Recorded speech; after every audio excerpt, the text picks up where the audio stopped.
on.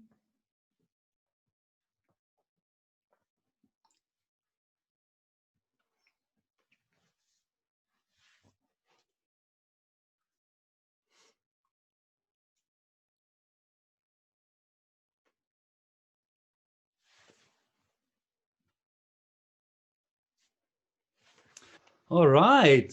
Goedemiddag, good afternoon. It was so awesome to be with you again from home, which is actually so, what will we call it, applicable, because it's all about, this whole session is about working from home. There's actually a fancy word for it. I'm talking about working from home, but there's a better word for it. Oh, well, I mean, you could talk about remote working, Distributed working, working. that's what I'm Okay. talking about. In my mind, remote working is kind of one that we've been using a lot. For those of you that don't know me, Kobus Oosthuizen, that's who I am, but I'm not going to host our session today. I'm just going to sit here and bombard Tammy with questions. Now, if you do not know Tammy, she's our researcher in the company. She's got a learner strength. Now, if you say, Kobus, I've got no idea what a learner strength is. Where have you been? I mean, think about it. We had a whole session on strengths. If you still do performance reviews based on what people do wrong, you are way behind. Oh, and by the way, talking about being way behind, our last webinar was on conscious contracting, which is just a real better new way to engage and get your team and your staff engaged in, especially in times like this, but I mean in any time. That's the new way. So if you do not know anything about conscious contracting, just go to our YouTube channel, just go YouTube Life Exchange Solutions. You will find us, sign up, subscribe, and all our webinars sits there for free. This one will be there for free as well. However, we will send you a link to the recording of this webinar as well, should you get disconnected or load shedding or something happens. You know, this is Africa. We love this place. It's always a challenge for us to see what's happening. Can I help you? Just checking. Just checking. Okay. If you cannot hear us, then send a thumbs down. In fact, you can't send a thumbs down. So can you hear us? Send a thumbs up, maybe. That's what I should ask you. Is that what you were checking? Yes. If there was some, cool. Cool. Thanks, Brendan. Thanks, guys. I really appreciate that. All right. So if you missed conscious contracting, our previous one, go and just go and have a look at it. If you have missed strengths, go and have a look at it. If you think about company culture, go and have a look at it. But today I'm going to hand over to Tammy with the learner strength, which is our researcher. And the big question was, Tammy, I mean, it seems like levels are dropping. Has anything really changed, or are we going to go back to just the old self? We listened to President Ramaphosa yesterday talking about the new normal. Everybody talked about the new normal. Is there a new normal? What are the trends? What have we learned? Over to you. Okay, awesome. I think what I'm going to do is I'm going to share my screen. Yep. There was a couple things that I think we should just quickly clarify. What did I say? Oh yeah, rules of engagement. So yeah, this is a webinar, so it'd be awesome if you can keep your audio muted. There is a time where I might see how time is going, where I might encourage you to just maybe share your actual, you could like unmute yourself and share something in response to a question. But the main reason why I might not do that is just for time wise, because I have a lot to share, and sometimes it just takes a lot. It's much quicker when people can chat in the chat box and we can just read out the comments and things like that. So yeah, please have your chat box open. Make sure you put your questions and your comments in there. Would love to hear your thoughts as we're going through this. Maybe we can chat about it either in the moments or at the end of the session. And then obviously we've said we'll send a recording. And this is going to be really important because I know for a fact that I'm going to go over our hour slot, that we try to keep it within an hour. And so I understand obviously people might have to leave before we finish. And so the recording will be there with everything in it. We'll try to get as many questions answered as well Cool. that you put through the chat box. All right, so let's get going. Let's do it. Yeah, blank screen. No, okay, so where I wanted to jump in first, and using this information from Feedback Rocket, it came in as an email to my inbox, and I was just fascinated by the results of their survey that they did. It's called the Working From Home Climate Survey results, and obviously they conducted it with a lot of companies around South Africa. And I was intrigued to see what are the trends that they found from the survey. And I thought this is the best place to start. Let's actually look at what happened and what people's feelings are. And before I jump into sharing those results with you, I just want to make a comment, and it's something that they also mentioned, that there was a lot of variation in the results that they did with companies. And you know, every company is unique. It's got its own unique setting. It's got its own type of work, its own industry that it's working in. It's a big company. It's a small company. It's got several offices. It's got one office. You know, there's obviously every company is unique, and I think that we should just keep that in mind. And as you are reading through, or as I'm sharing these results with you, I would love to hear at the end, you know, how much you can relate to it, or maybe how much you can't relate to it, and maybe your situation is different. Can I just ask, is this South African or is it South African? Oh, okay, yes, cool. Yeah. That's why I love this. That's why I thought this is so relevant for us going through the lockdown, being forced into working from home. All right, so let's just start with the general sentiments. So general sentiment was just people's feelings as they got forced by the lockdown into this space of I need to work from home. And obviously that forced change, it wasn't necessarily a choice that they made at the time, that anyone made at the time, was obviously a lot of feelings of anxiety is where it started, because this is all new, it's unknown, I don't know anything. Will I be able to continue working? Will my people be able to continue working? A lot of anxiety all over the place. But after several months, 6 months down the line, the survey is actually showing that people have really come to a place of acceptance and even optimism about the idea of being able to get work done while working from home.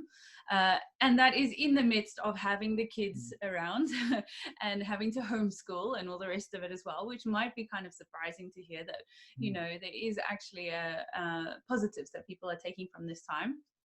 And then on the other side of it is that they started 2020. We all started 2020, I'm sure, from this place of feeling this is the year, super healthy, got great goals for my work and all the rest of it. We actually called it 2020 the year of plenty. Yes, 2020. That's on our budget.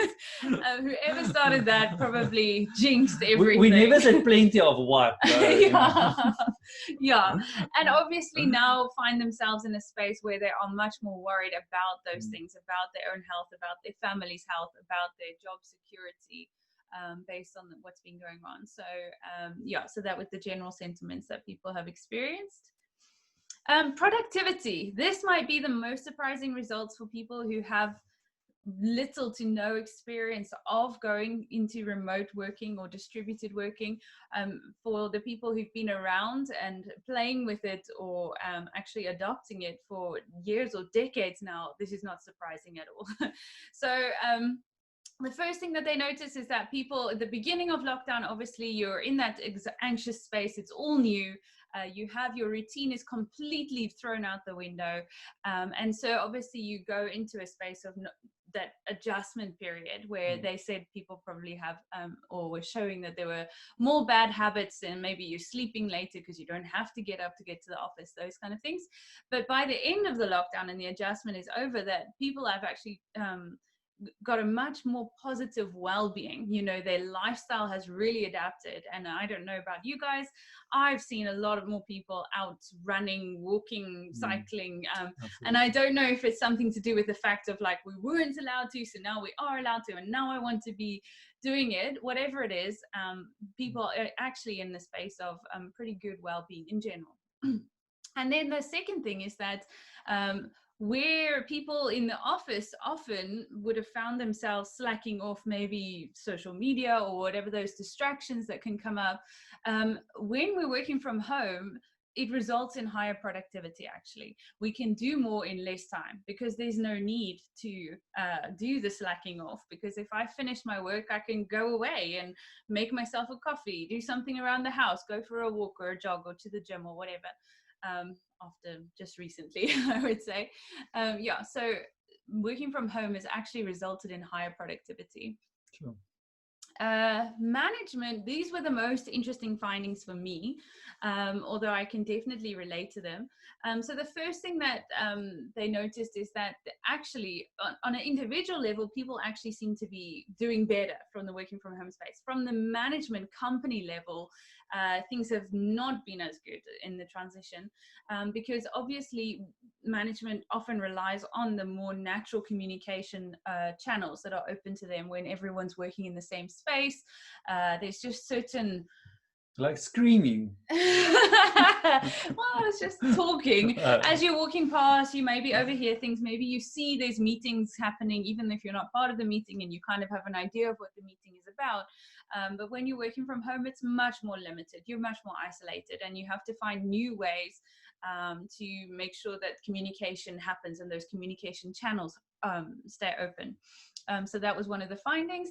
And then they said that some managers have done great. Some managers have really thrived on the working from home, and other managers, I don't know, they didn't give proportions, but they said a lot of managers have also struggled, that they were doing okay with the office space, but they really struggled to adapt to the idea of my team is so distributed. How do I know what's getting done? How do I make sure they're all working? How do I know they started work at 9 o'clock or 8 o'clock and they're finishing work and they're working all the way till 4? And kind of, I believe, they didn't say this, so this is my opinion, I believe that people who are very much into the micromanagement style of management probably are the ones that are really struggling on that side. And then lastly, this was the most interesting to me, and this was kind of the thing that sparked my interest in let's do a webinar around this, is looking ahead. The first thing that people do mention is obviously there's a lack of that personal connection. When I'm working from home, I'm isolated. I don't have those moments where you get when you're working in the office next to someone and you're catching up about your weekend, or a song comes on, someone's playing music and a song comes on and people are just chatting about the song or the latest news or whatever. So people do miss that. However, when they were asked about how do you feel about going back to the office versus working from home in the future, people actually said, you know what, I love the flexibility that I have. So as much as I miss the personal connection, love the flexibility that I'm finding from working from home, I would like to not give up the office. So when given the option, most people said, I would love to work from home for 4 days and go into the office 1 day a week, which was awesome. Well, it was really exciting for me because we've been doing the working from home, remote working, distributed working, however you want to call it, for many years now, at least 3 years that we decided that we were going to do that. And we held on to an office for a while. And the lockdown was the final step for us to say, you know what, we don't even need the office, you know, even for that ratio of 4:1, we really don't need it. It's more of a safety blanket. So let's start investigating. Is this something that can work for people? Is this something, and what would we need to have in place to make it successful to be able to continue to work from home? Like, for example, and a lot of companies are going this way. Twitter, for example, has said that they are now allowing all their employees to work from home forever. Because of the experience that they've just had. Yes, oh, wow. yes. They have no requirement for people to come back to the office. Yeah, so it's definitely a hot topic. People are not sure how to go. Should we go back? Should we go forward? So let's have a look at the issues.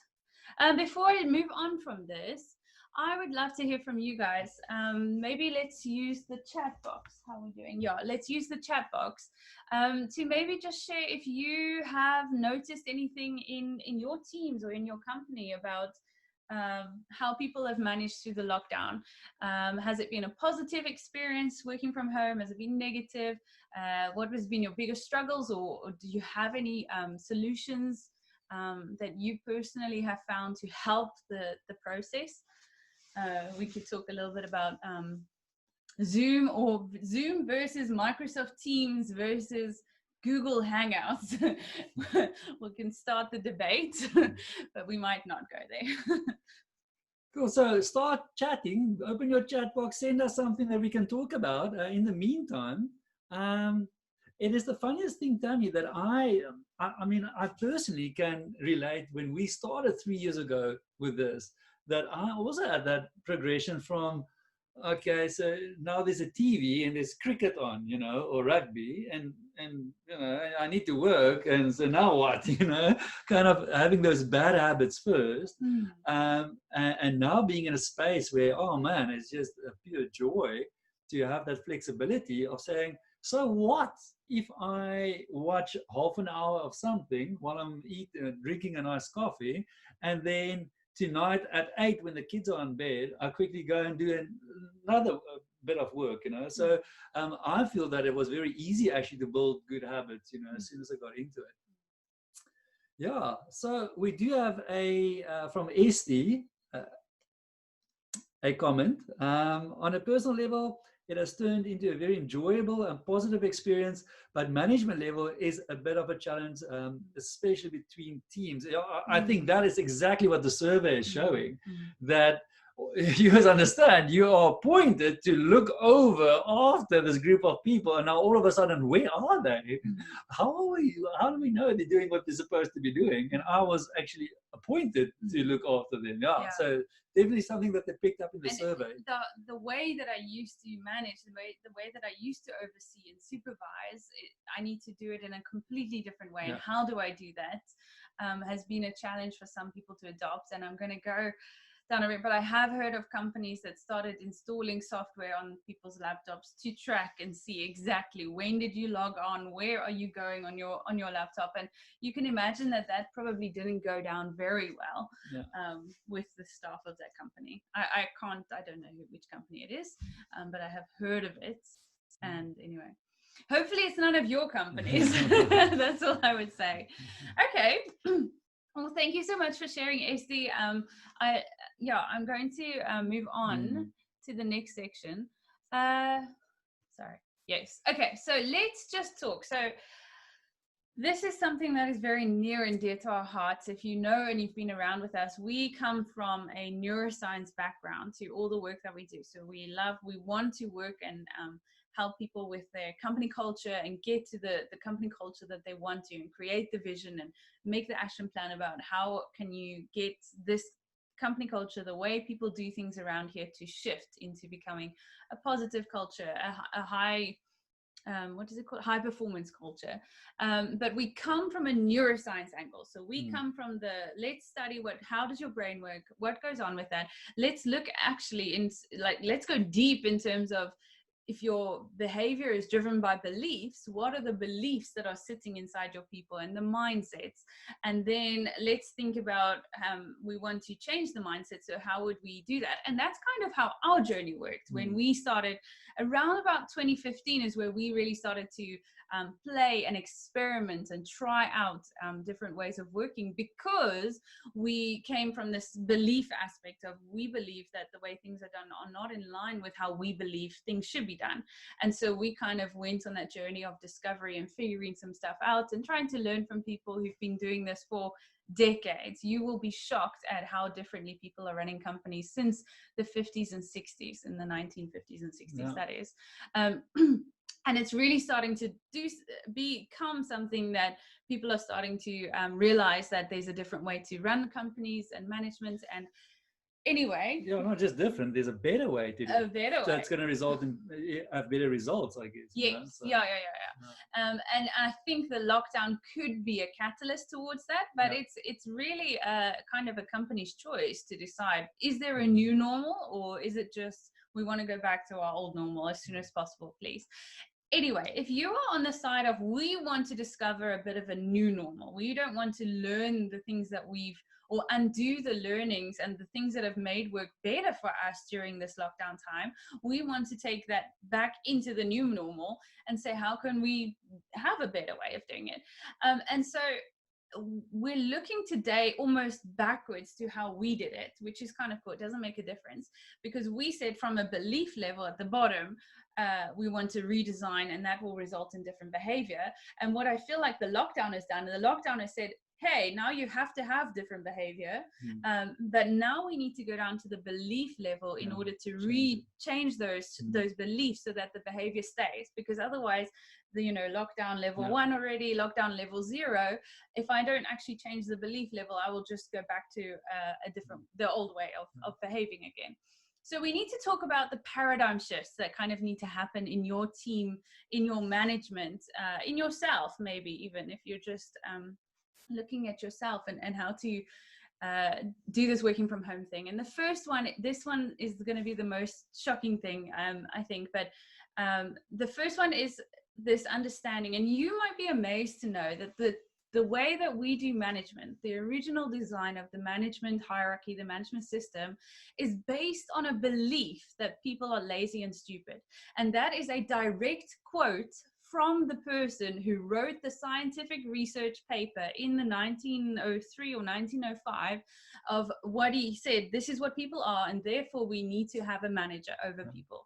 We need to. So just get that, all right? So if you want to know where management comes from, it comes from a belief that people are lazy and stupid. Now, so I'm just saying that if you have to trace it back, that is the belief that sits there. If you want to investigate this more, there's a whole podcast on it. Chuck Blakeman, Rehumanizing Organizations is his title of the podcast, or the thing, I think it's Leadermorphosis, sorry, is the podcast, and you can listen to a whole hour long of him explaining it. But I think that the thing is, you might not have that belief. You might not realize that management is based on the belief that people are lazy and stupid. But the thing is, you are using maybe a system that is based on that belief. And can I just add to that, I mean, because I've experienced it, that when someone now manages me with the belief that I'm lazy and stupid, guess what I become?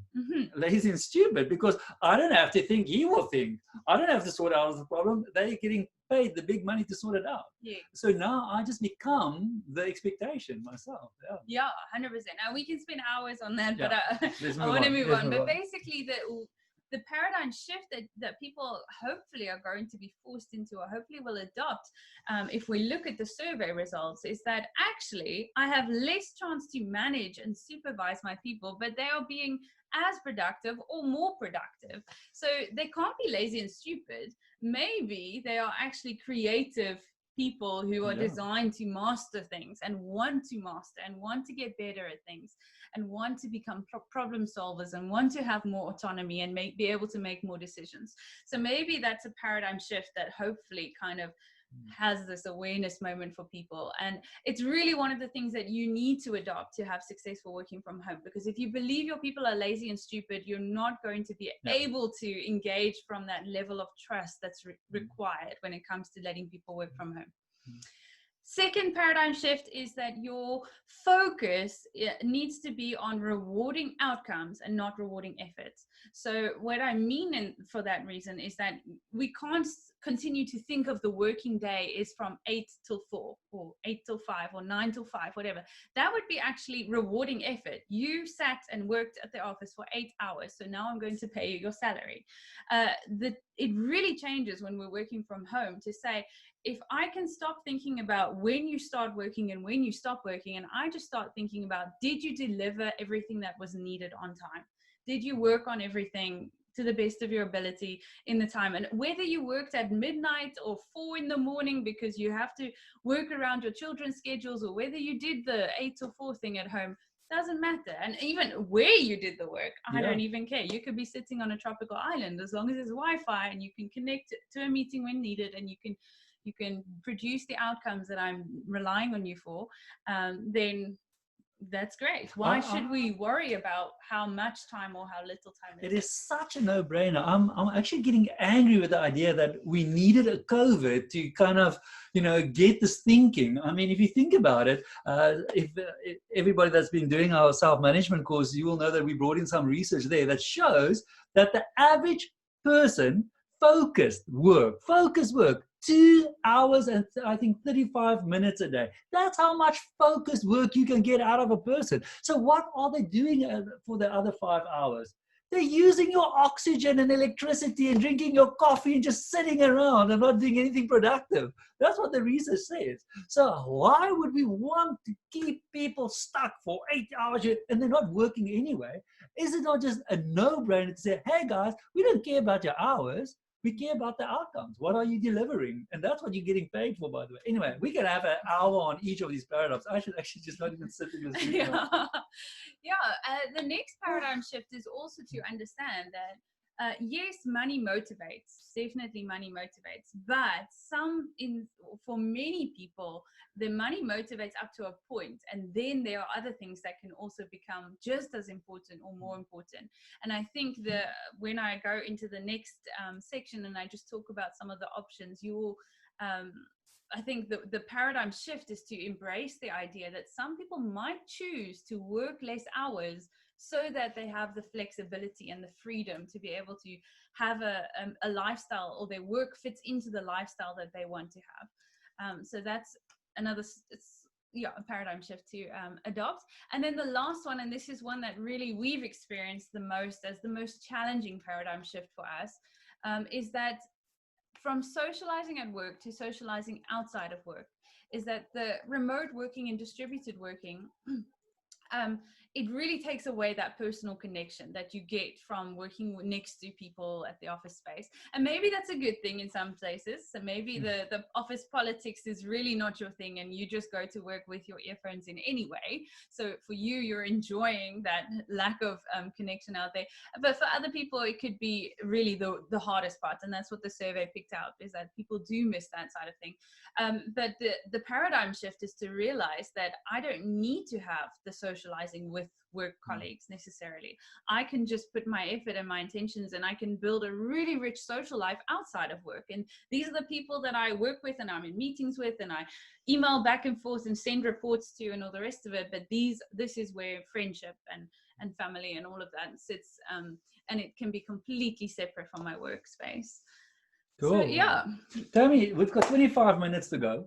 Yes. Time is flying. Oh my freak. So this was the result from that survey, and I think it is so cool to kind of connect with so much of what they're saying, especially from where we've been, coming from with the research and so on. What's next? Where do we go from this information? All right. So those are some of the belief level shifts that might need to happen, and hopefully you're starting to kind of find awareness on that level. But let's come back up to the practical. Let's make sure that we can give some practical tips, guidelines, advice, things that people who've been doing this for a while that they can share with anyone who might be considering making the shift. But before I do that, I wanted to ask, I think this is a really interesting question to ask. If you're in this space, the question is simply, why do we have an office, or why do we want to have an office in the future, And that's probably the question that's on a lot of, CEOs or managers' minds. Is this a chat box yes, discussion? Sorry. Oh, okay. Yeah, please put in the chat box your thoughts. Why have an office? You were very nice earlier when you said that we decided to let go of the office. The truth is, I was the one that held on to it. I couldn't let go of the office, and I wasn't even using it, but I couldn't let go of the office. I've got my reasons. So what were your reasons? Jeez, man, no, this is deep and psychological. But there's a sense of having a space makes you feel grounded. If people ask you, so where are you operating from? Oh, there, and there's an address and there's everything. Even though I've not been operating from that space, I hardly even went there, But it was just this idea of we exist because we've got a building, So it was very difficult for me to actually make the move of saying, okay, just let go, because we're not using it anyway. And it's weird, when I made the move, it was a lot easier. But to get to that point was so difficult. Then on a practical side, a meeting space or a space for brainstorming is what does he suggest? Cool. Yeah. What I also hear from your side is that there's almost this expectation, like people wouldn't take you seriously if you didn't have an office space that you could say, this is where we are based. Exactly. I mean, we had a boardroom and everything, for important meetings. Now it's either here or I need to go to Mug and Bean. And how often did we use the boardroom? Never. Yeah. Because we had all our meetings at Mug and Bean anyway. Mug and Bean, you need to sponsor us for this advert, by the way. Yeah, I think that was part of it. And then the other part for us is that our team grew and our team became distributed anyway. So we had a main office, but I mean, we've got people working in Pretoria and in the Kalahari and overseas in Europe. People started contacting us and saying they want to open up and do something. under our name. And so suddenly meetings, even if we were in the boardroom, we were still on Zoom. Yeah. So it really started to become a question of what's the need for the office. I'm not picking up a lot of need for an office in the chat box. So maybe you're feeling like it's a trick question. I'm not sure, because I think there can really be legitimate reasons for why you need to have an office. And I'm about to jump into some companies who obviously couldn't not have an office. But I do like the responses that we have, like the ones that have come up about having a meeting space or a space for brainstorming. I'm just going to throw something out. Like, do you need an office for that? Can you use technology, or can you book a co-working boardroom whenever you need it? I don't know. I'm just throwing things out, because now is the time where we can really ask the questions. Why are we holding on to an office? Why do we still have an office? Because look at the last 6 months. How have we been surviving or coping? And we should maybe start asking the questions. And by the way, if you are wanting to go down a very exciting journey, this is where we started, asking why. And then you ask the question, why that answer? And then you ask the question, why that answer? 3 levels down. And as soon as you get to 3 levels down, you discover something that you really didn't realize was there. And it takes a bit of work, because you don't really want to discover the thing about, maybe our management style is based on the people are stupid and lazy. So you don't really want to discover that. So you don't really want to face that. But if you want to challenge yourself, just start asking, why do we do this way? And then why is that the right answer? Why is that the answer? And why? By the way, you might get there. I'm just considering about the time. So Issa, I just want to throw this. I'm putting it in the chat box, Myro. So we have discovered like brainstorming software for free, by the way, that is so phenomenal. That what happened the other day is we came together as a team, to like in person, to brainstorm, and then we still use the software. So instead of, we said, okay, so guys, how can we brainstorm? The remote brainstorming is so good because of the software. So let's just use the software when we're even together. Yeah. It's got these sticky notes. And it's in real time, and it's brilliant. Everyone can work on the board all together. You don't need to wait for people to take their turns, and the sticky notes don't fall off. So absolutely. So I felt like even when we came together, it was like, this remote brainstorming is way better than being together. And I think technology just gave us that space.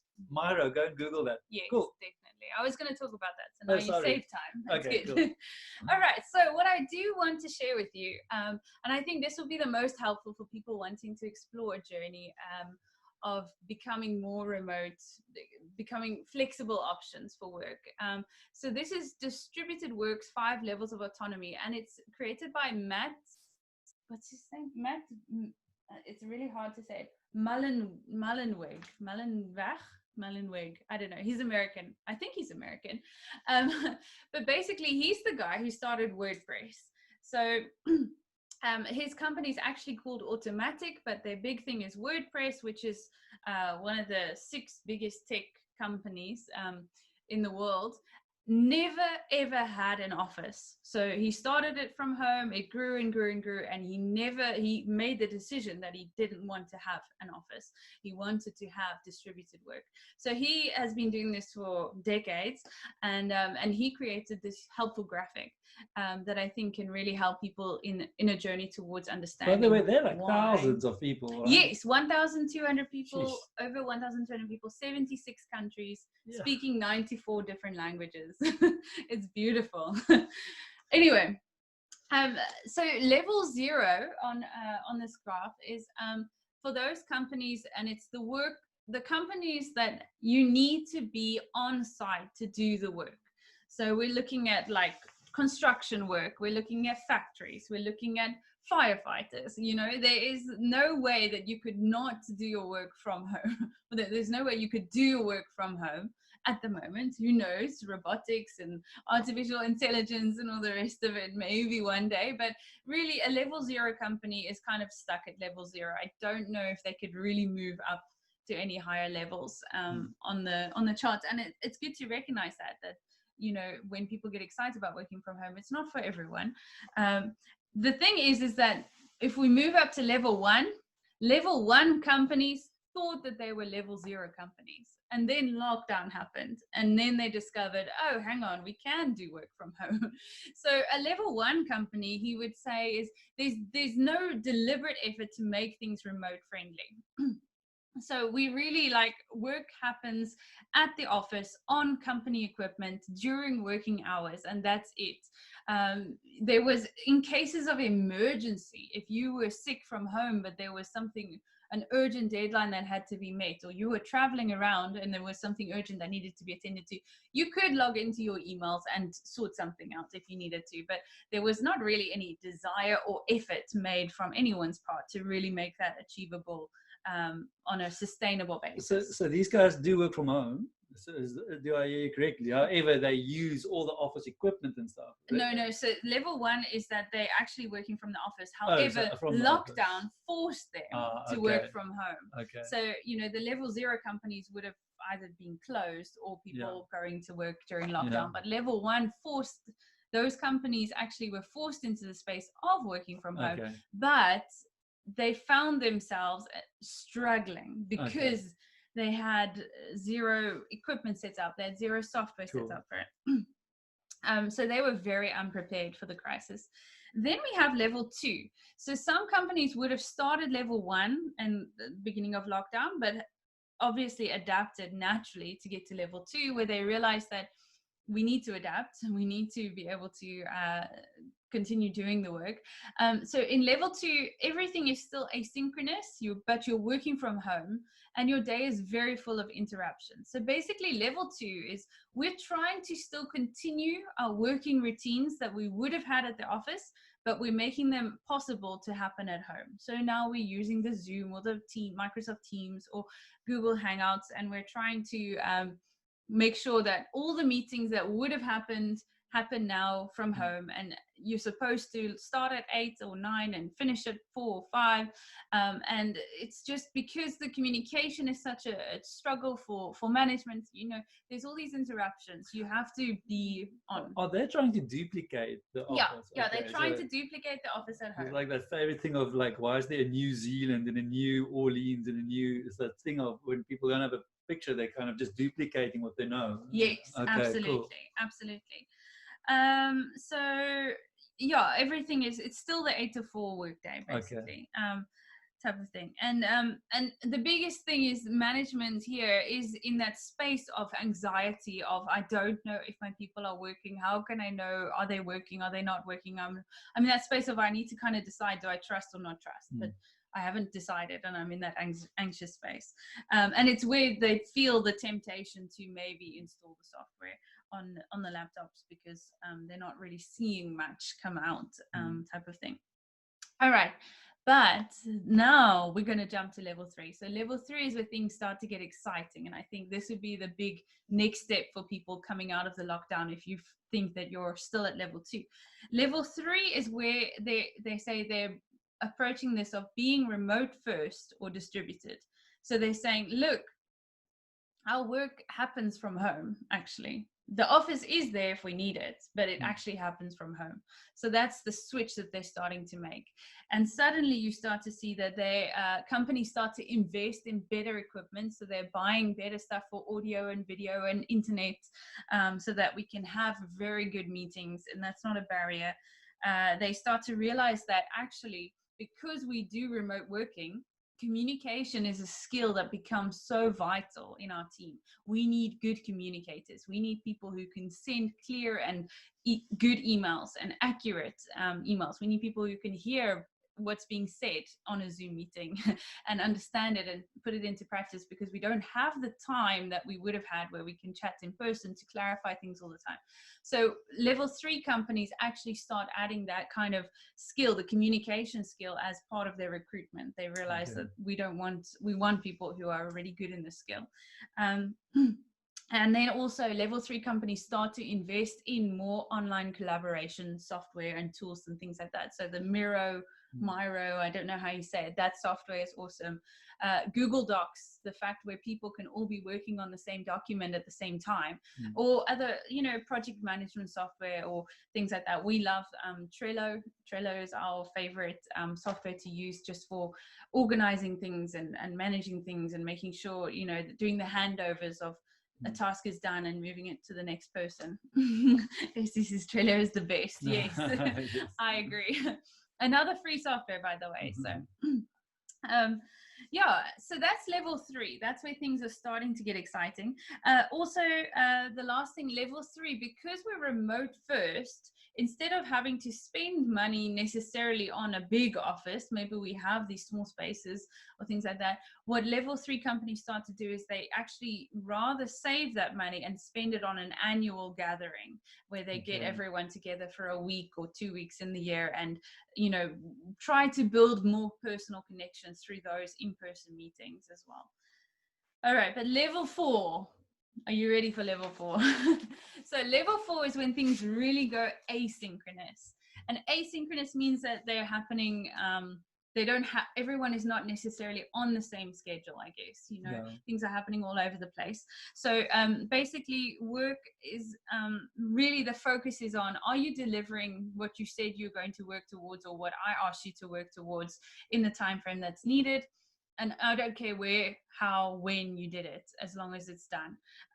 Then also the level 4 is where this trust has really actually become the glue that holds everything together.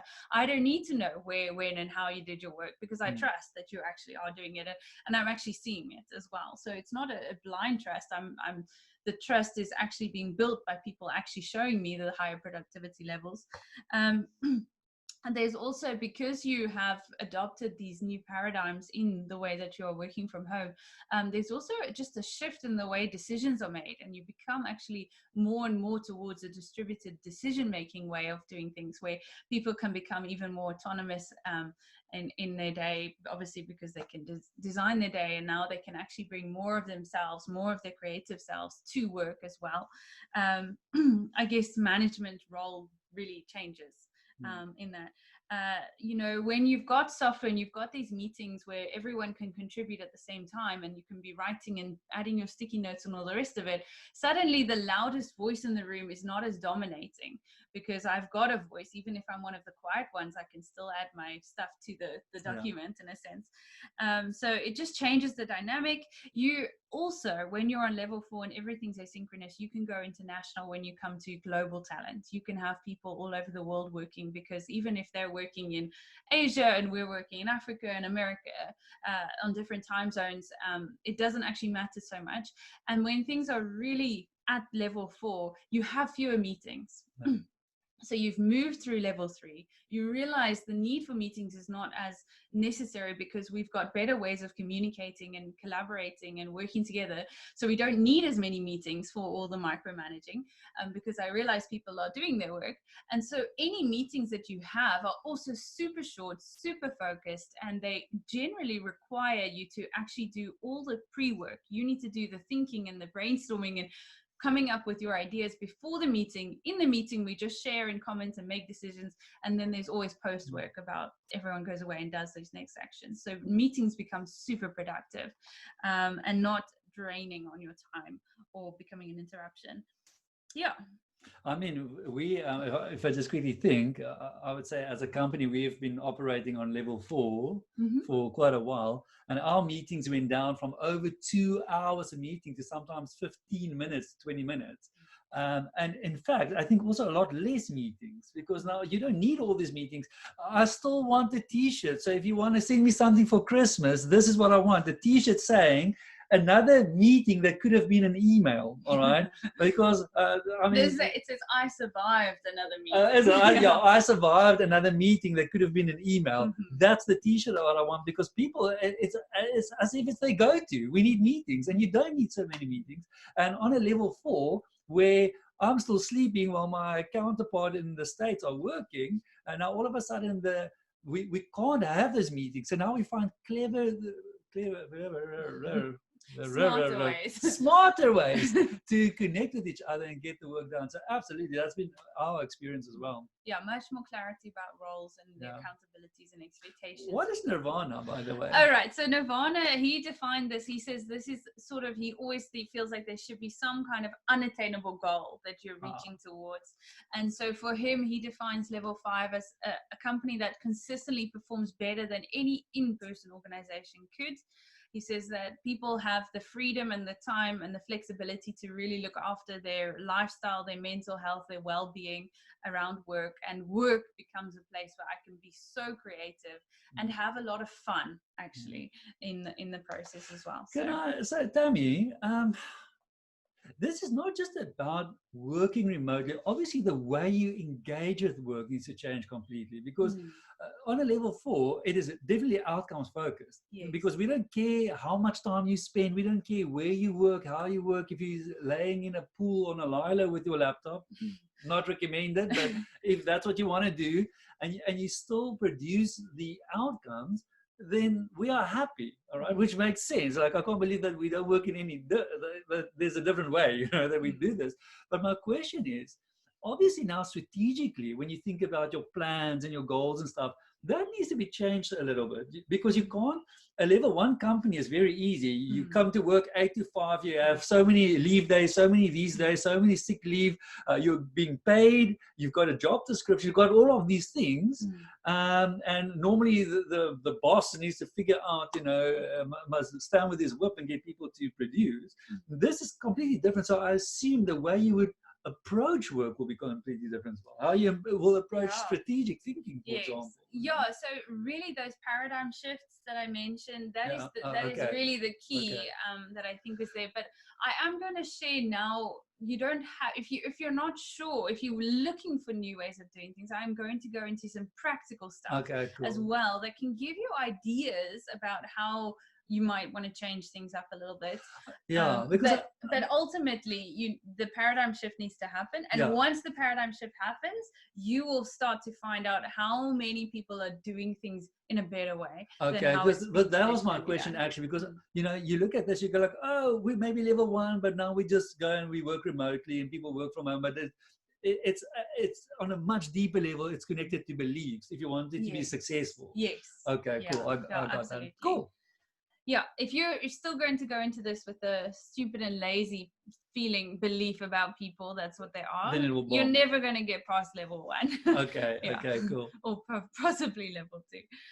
All right, so practical ideas. I want to share with you just 4 kind of case studies in a sense. The first one's an interesting one because this is the 4-day work week, and this came up as something that a lot of people are now trialing, investigating, pursuing in the lockdown. And the biggest thing is obviously for saving on cash flow and having to face the reality that, there's been an economic downturn and just a big impact on the economy around the world.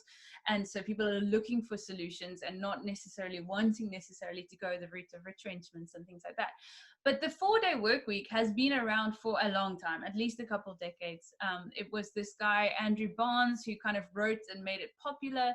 And he's from New Zealand, and he changed his company to a flexible work from home, work from the office, we don't mind, figure it out for yourself.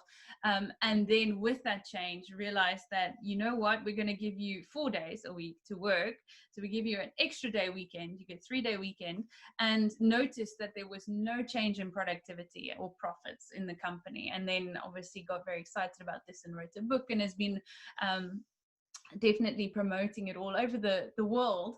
But because of where people are finding themselves in lockdown, suddenly it becomes something that we're actually interested in. Maybe this is a good idea. Before it wasn't, it sounded ridiculous. Like, no, I'm going to lose, 20%. But actually now they're realizing we can save 20% and we're not experiencing any difference in the amount of work. It's a funny, I'm so aware of our time, but when I look at just the 4-day week, that's what you call it, subtitle, how the flexible work evolution can increase productivity. Now, I've got a theory around that. If I go back to my 2 hours, 35 minute theory, and I say, well, that's 3 hours is what focused work you're going to get out of a person at work anyway. So take away a day. So now they might just work 5 hours instead of 3 hours. So same productivity. However, they are happier people. Yes. So now they're more motivated. So I can actually see how a 4-day week can increase productivity. Absolutely. Yeah. I mean, I can just imagine all the things I would love to. I would love the 3-day weekend every week. But I think maybe after a while of just chilling and relaxing for an extra day, I would also start to be working on things. I might start studying. I might start, I don't know, a side hustle or something, which I just think increases your mastery. And suddenly I become someone who actually has more belief in myself and my productivity anyway. Anyway, these are just in one article that I read, these are the handful of companies that are doing it. A lot of publishing companies, a lot of tech companies, Buffer is a social media platform that you can use, but also a couple of government departments in America have gone with this option as well. So it's something that I'm I sure really think our government goes for the 1-day work week, but it's very unofficial. Yeah, we're trialing the 1-day work week while the rest of the world is going for 4. But anyway, if you Google this, you will start to see this is just the tiniest tip of the iceberg of companies that are now investigating. And by the way, just I think COVID-wise, for if you guys know people are really struggling with their companies, if you take a 5-day to a 4-day work week, it's a 20% that you save on salaries. Yeah. When salaries is normally your biggest, And people love it. They, not everyone, obviously, I don't think you're ever going to make everyone happy, but the majority of people would prefer that to keep their job, have an extra day off to maybe, make some income generation on the extra day, or who knows what. And still have the work and still have the colleagues and not have to go through the trauma of retrenchments and the rest of it. So, and some people would choose it even out. I think this is the thing during lockdown. Yes, maybe it's a really feasible option now, but people were choosing it before lockdown. Okay. So before they were choosing a 20% pay cut. Yeah, I just want to say, so they actually take a 20% cut and have an extra day every week. Yes. Yeah. And still the productivity doesn't go down. I mean, to me, that's the crazy thing. Yeah, so definitely something to investigate, I think. Lots of people showing that there's so many benefits. The next company I just want to highlight quickly, Zapier. Okay, we're going to fly through these. So Zapier, what I like about what they do is they have a Monday one-on-one meeting where your direct supervisor or manager, or line manager, whatever, and an employee sit together. And that's the time you get one-on-one focused time with your manager where you can share, this is my goals for the week. This is my challenges. I need help with dealing with this, this, and this. This is how I'm doing, as a person. This is what's going on in my life. Maybe they need to know that kind of thing, which is amazing. I think if we just think about, there's not many companies that I know that actually have these one-on-one times with a manager type of thing. So you get that time on a Monday, then you are busy working and doing whatever you need to do. And on a Friday, every single employee in the company publishes a blog internally. It's not published externally, but internally they publish a blog with all the things that they achieved in the week. Sure, so everyone can know exactly what's been done, and then obviously they start the process again the next Monday and check in again. They mentioned for them the success comes from trusting in focusing on their outcomes. So the Friday blogs, knowing that that is what people have produced for me, and not worrying about where were you in a meeting on a Tuesday, or what time, how many hours have you worked this week. And then the second thing that they said is really vital if you're wanting to make this change is that it's very easy when you first make the change and things go wrong. Maybe there's a slip up and there's a mess up somewhere. Very easy to say, well, it's because we're working from home. That's the reason why this failed. And they said you need to avoid that temptation, and you need to, maybe that is the root reason of what it is. But they say if you're going to do that, you're going to give up on the remote working super quickly. So they said ideas to first look at the business model, a management style that could have caused something, or a communication issue first, and then if it's none of those, then okay, let's start investigating whether it's remote working that's not working. Next company, obviously I have to mention AUTOMATTIC. They've been doing this since the start, so they must be the masters of this. And so what I love about them, and this is not common in all companies that go remote working, but they talk about how much intentional effort they do put into the social capital of their team. So they use online socializing, and things that they mention is that they have happy hours. Everyone gets their own beer or wine and cool. just drinks it together. They have open mic nights over Zoom or whichever software they're using. They have coloring sessions where people will color in together online. They have chair yoga. There's just some other things, whatever obviously people are into, they organize that. And then they also have this cute little practice of actually literally sending postcards to each other, seeing as they are based in 76 countries around the world. They're connecting with each other even internationally like that. That's super cool. Yeah, very cute. And then they also make sure that they do these annual company-wide in-person meetups, and they also mix it up. They've done them in all these different countries around the world because they don't have to spend on an office. So several offices, considering they're working in 76 different countries. So they use obviously the budget for the annual meetup. And then the other thing that I'm really jealous of is that they also, when you join the company, they help you with setting up your home office. They give you funds for that. And then they also provide you with an ongoing co-working allowance. So do you know that I've done this with one of our companies? We recently, because we let go of the office and we had a new person joining us, I said, hey, take the rent we would have paid and kick yourself out.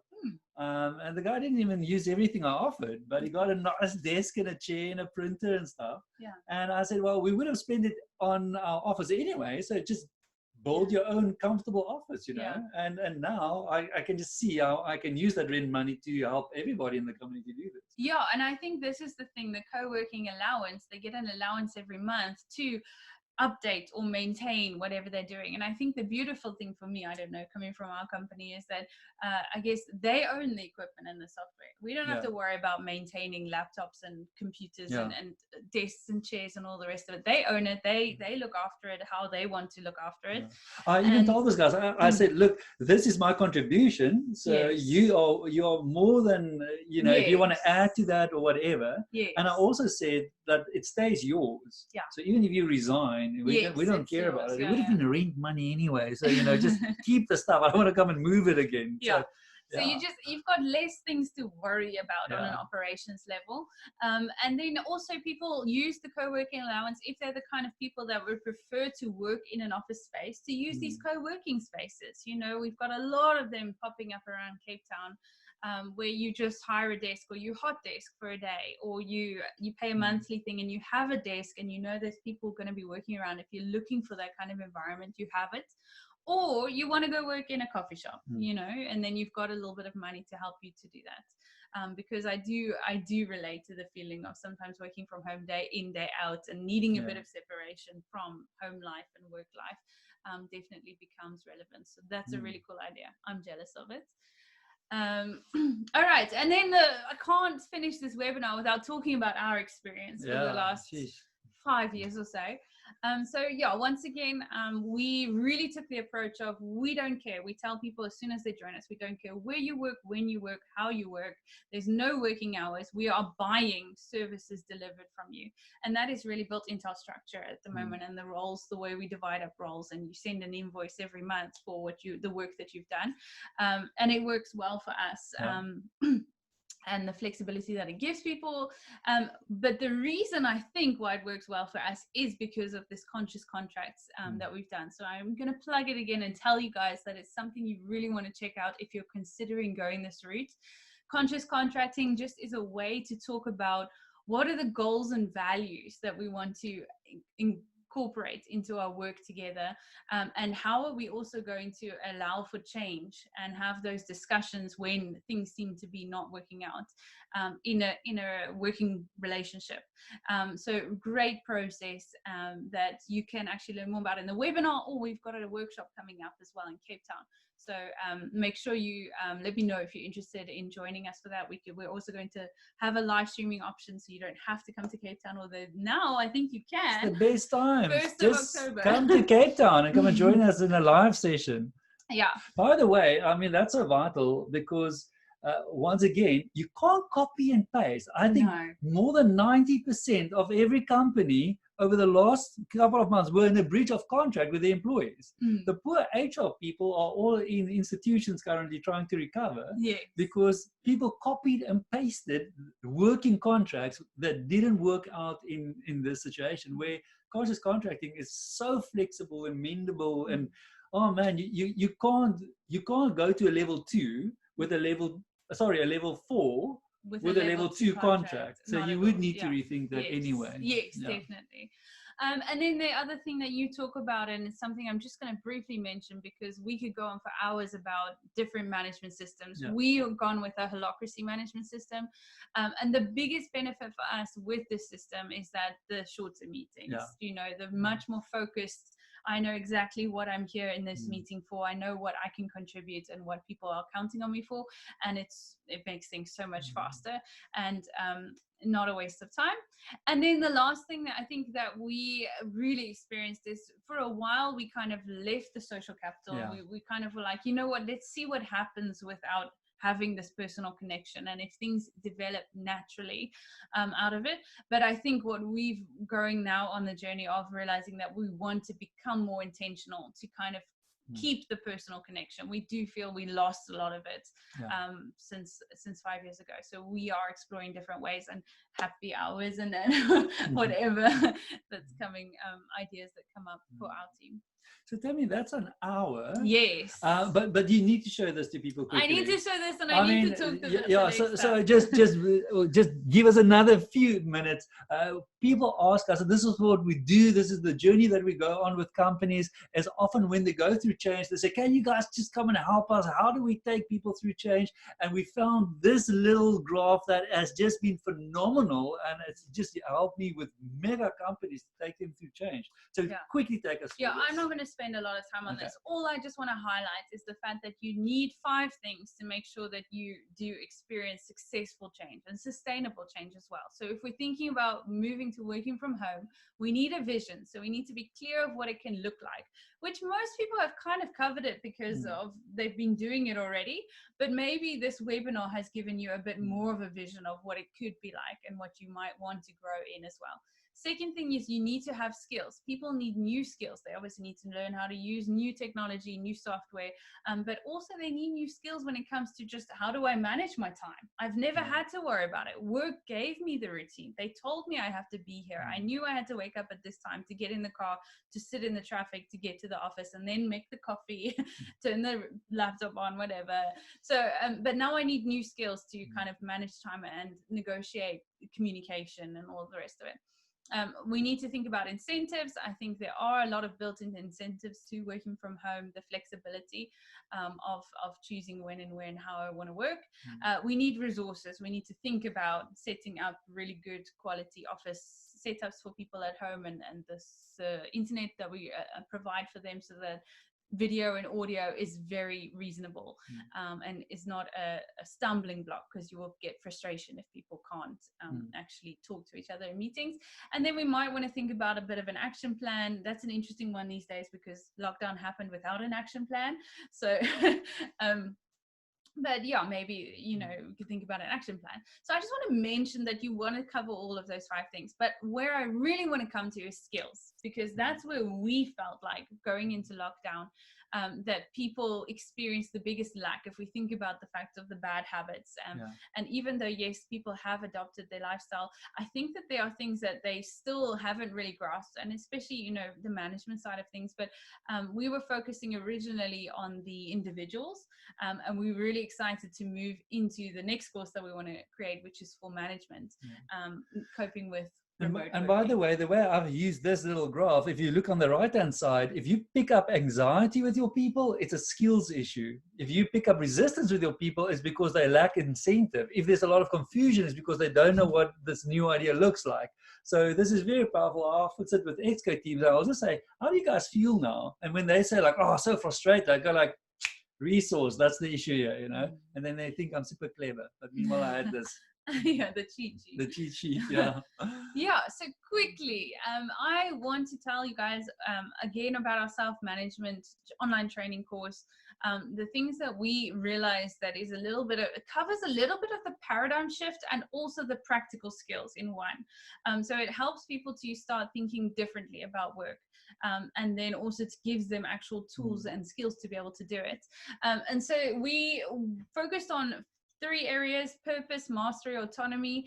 We know that those are things that give people motivate people in life, as well as financial. But so in short, sorry, I want to share so much about this and I'm trying to think, what do I share, what do I not share in the time frame? But in short, just to tell you that the course covers things about purpose. So understanding the why behind my role, my job at work. And as soon as I understand the why, I don't need someone to necessarily tell me step 1, step 2, step 3, this is what you must do. I can become someone who comes up with new ideas that actually can become more productive because I know why my role exists. So I can actually start to problem solve a little bit more, or get on with things without needing that constant management over telling me, or handing a problem back to management and saying, this is not a problem, I can't do it. So purpose is super important. Mastery is about mastering skills, but the focus that we put on it for our course is really about time management. It's really about helping people to gain the time management of how do I manage things, because I have to obviously be managing my own time now. I don't necessarily have that routine that's been going with work, and I need to also manage how do I process requests in my own time management system in a new way, because the requests are coming in a new way. It's not just necessarily sitting in meetings, or it could be sitting in meetings anyway. So some skills around mastery, and then autonomy. We really feel like that people also need to become better in communicating. So autonomy for us is also about that ability to speak up and have this confidence of this is what I'm doing, and being able to contribute in a meaningful way, making some decisions, making a pitch to someone about a decision that they feel could be made, those kind of skills. And then the last module, obviously, you know us, we are all about sustainable change. We hate it when we give people information and it's so amazing and could be life-changing, but we know also that you are your own worst enemy when it comes to making a change in your life. So we created an extra module just to cover some of the concepts about how do I take these new habits and how do I add extra tools of working with myself to create a better lifestyle, to create, to make it sustainable. It's not just a course that I did and it was exciting, but it doesn't change anything. How to make those changes actually stick.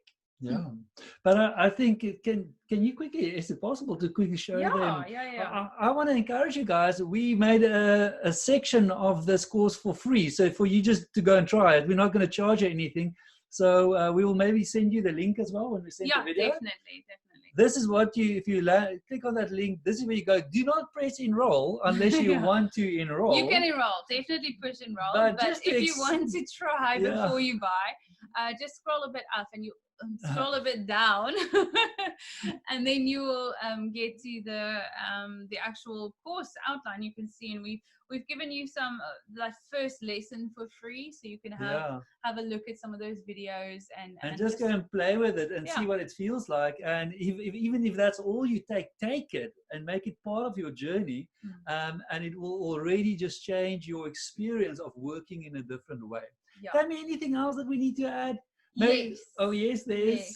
Oh my goodness, so I said okay. Last thing I just wanted to say, that we are also, because our course has been online now for a month or so, we had the beta version, the pilot version, and the group finished and we got some great feedback from them. But the new thing that we've also developed now is a facilitator manual. So if you are thinking that, hey, it's not just me, I actually feel like my whole team could benefit from this, you could get a cool group discount for your team to go on the course. And also we'll give you a facilitator manual so that you can actually facilitate some group in-person or online sessions, however you're working, group sessions where people can actually come together and share the concepts and learn from each other about how they're applying them, and maybe give each other some tips and things like that, but also it can just build into that culture that you said give, not sell. So it's actually something we will give them if it groups them. Yeah. Awesome. Yeah. That's a pretty cool deal. Yes. All right. Awesome. So by the way, we've got a webinar, or what's it, a live question and answer session on the 22nd of September at 7 on Zoom. It's a Tuesday, and that's where we will just connect with people that's been doing this course, and have a chat with the facilitator, which is me, by the way, and just throw around questions and answers about self-management. So you're more than welcome to join. How would people join though? It's a Zoom meeting. If you go to our LinkedIn or on Facebook, we've got some groups, self-management groups, but I think the LinkedIn one is something you can see publicly. So go to our LinkedIn and you will see that we have the live Q&A session, but I will also send the Zoom details for people as well. Okay, cool. So you're more than welcome to join us there.